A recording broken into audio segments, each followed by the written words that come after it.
Okay, let's dive right in. Welcome back to the deep dive. We've got all the source material you send over, articles, notes, the lot. And our mission today, as always, is to cut through that noise for you. Find those key signals. Exactly. We're digging into the crypto market today. Lots of twists, lots of turns recently. We want to zero in on what the material tells us about, the trends, the signals, maybe some surprising details that really explain what's actually happening. Yeah, and it's definitely a time packed with signals. The idea is to look past just the headline price moves. We need to see the deeper currents, right? Like, how are investors really behaving? Hmm. What are the technicals saying? What's the general vibe? Hmm. And importantly, those bigger economic things happening outside crypto that are starting to have a real impact. Right. Putting those pieces together is, well, it's crucial if you want to be properly informed right now. Okay, so let's kick off with something fascinating from the sources about how people are acting. This big wave of profit taking. I mean, the number that jumps out is huge, something like $1.8 billion in realized profits. Yeah, just in the last week. Just the last 7 days. That's quite It stark. really is. And it makes even more sense when you put it in context. Remember Bitcoin hitting over, what was it, $111,000 back in May? Right, those recent highs. Exactly. So seeing this level of profit taking now, well, it's pretty typical, actually. A natural rhythm after a strong run like that. People understandably want to, lock in those gains. Makes sense. Sure, bank the profits. But there's maybe another layer, too. The material suggests some folks might be sort of hedging their bets, using these highs as a chance to maybe protect against some potential bumps in the road short term. So Volatility. it's not just celebration, it's also a bit of risk management playing out. Could be, yeah. It shows an active market, participants reacting. Yeah, definitely. And if you've been watching the prices lately, seeing that kind of selling pressure, well, this $1.8 billion figure helps explain some of that movement you might have noticed. Okay, so that's investor behavior.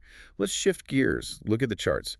The sources point to some interesting technical signals too. The big one seems to be Bitcoin's 50-day simple moving average, the SMA.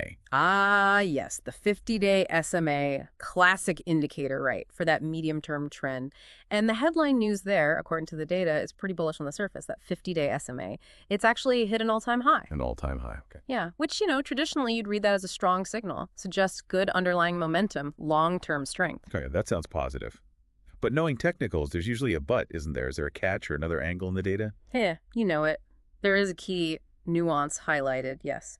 While the average itself is at a record, the gap, the distance between the current spot price and that moving average, that's getting smaller. It's narrowing. Uh, okay, so the price isn't running as far ahead of the average as it perhaps was. Exactly. And that narrowing spread, well, could be a sign. Despite the strong underlying trend shown by the high SMA, it often suggests the market might be, let's say, bracing for a bit of a short-term pullback, a correction, or maybe just some sideways movement, consolidation. Right, it's not a guarantee, but it's a flag. It's a flag, something traders watch very closely. So for you listening, how do you interpret that? Maybe if you're in it for the long haul, the all-time high SMA feels reassuring about the bigger picture. Hmm. But if you're more active, trading, looking for entry points, that narrowing gap between the price and the 50-day, that's definitely something to keep a close eye on right now. Absolutely. Context matters. Okay, let's zoom a bit now. From Bitcoin specifics to the whole crypto market picture, the sources talk about overall market health, the general sentiment, and we have seen a bit of a dip recently, haven't we? Total market cap is down slightly. Yeah, that's right. The overall market cap pulled back around 3%. Now, it's still sitting at a, absolutely massive $3.41 trillion. So let's keep perspective. Sure, the scale is still huge. Huge. But that 3% dip, it is noticeable.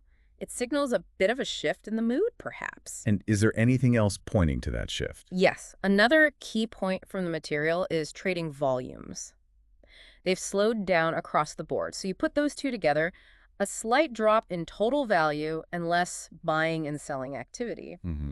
It paints a picture of, well, caution, maybe a touch of anxiety, hesitation, perhaps. Like people are waiting on the sidelines a bit. Feels like it. Could be waiting for clearer signals, maybe some more certainty before making big moves. And what might be driving that hesitation? Does it connect outwards? Almost certainly. I think that caution, that dip in sentiment, it likely ties into those bigger external things we mentioned earlier. Ongoing worries about the economy, inflation still lingering, questions about growth. and maybe waiting on big policy decisions from central banks. Yeah, all that broader uncertainty makes risky assets, including crypto, feel a bit less predictable in the short term. Precisely. Risk-off sentiment can creep in. Which actually leads us perfectly into the next big theme from the sources. Those macro developments. Things happening outside crypto, but really starting to shape it. Yeah, it's becoming impossible to ignore the connections now. So what are some examples? Well, one big area is regulation and central bank actions. Take the European Central Bank, the ECB. The expectation, widely reported, is that they're about to cut their main interest rate, probably by like 25 basis points soon. Okay, an ECB rate cut. Why does that matter for Bitcoin or Ethereum? Well, think about it. When traditional interest rates fall, holding cash or, low-yield government bonds becomes less appealing. It can push investors to look for potentially higher returns elsewhere. That often includes risk assets. Like crypto. Like crypto. So a rate cut in a major economy like the Eurozone could potentially drive more capital towards digital assets, people searching for yield or maybe even seeing Bitcoin as a hedge against potentially weakening fiat currencies. Interesting connection. Okay, so that's policy. What about adoption? Are we seeing moves there? Oh, absolutely. And this is where it gets really interesting, I think.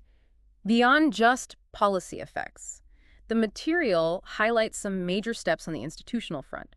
For instance, Circle, the company behind the big stablecoin, USDC. Yeah, very widely used. They just started trading on the New York Stock Exchange, publicly listed. Wow, okay. That's a big step into the mainstream. Huge step. But here's the kicker, the detail that really stood out in the sources.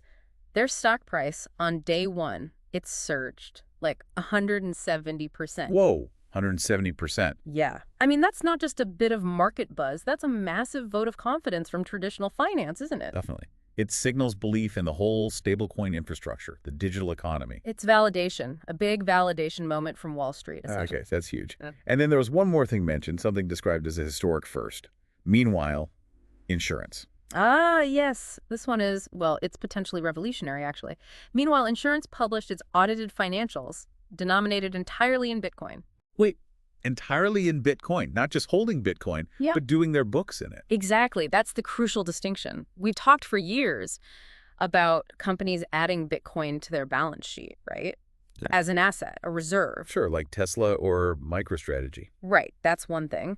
But for a regulated entity, an insurance company, to do its official audited financial reporting using Bitcoin as the base currency, as the unit of account for its whole operation. Yeah. That's unprecedented. It signals a level of operational confidence in Bitcoin we just haven't seen before. It's moving beyond investment asset territory. Totally. It suggests that they believe Bitcoin isn't just something you hold, but potentially a system you can operate within. Wow.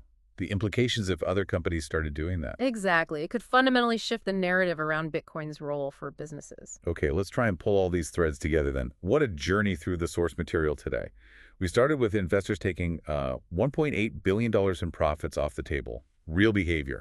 After those big highs. Then, the technicals. Bitcoin's 50-day SMA hitting an all-time high bullish signal there.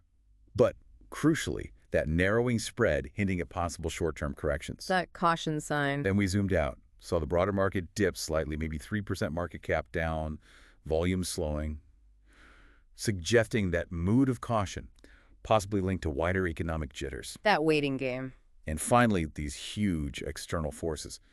And potential ECB rate cut, maybe pushing capital towards crypto? Then massive institutional validation with Circle's IPO surge. And topped off by that potentially game-changing move by Meanwhile Insurance actually operating in Bitcoin.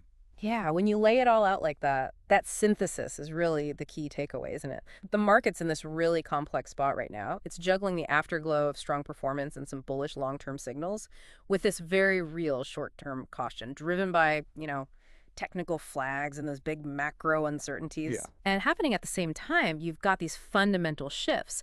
Institutions getting seriously involved, corporations starting to integrate crypto at a core operational level.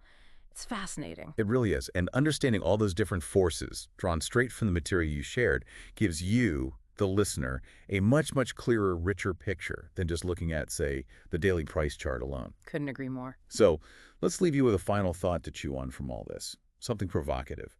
Given that truly unprecedented step by Meanwhile Insurance operating fully in Bitcoin, how might that change the whole purpose of Bitcoin for corporations down the line?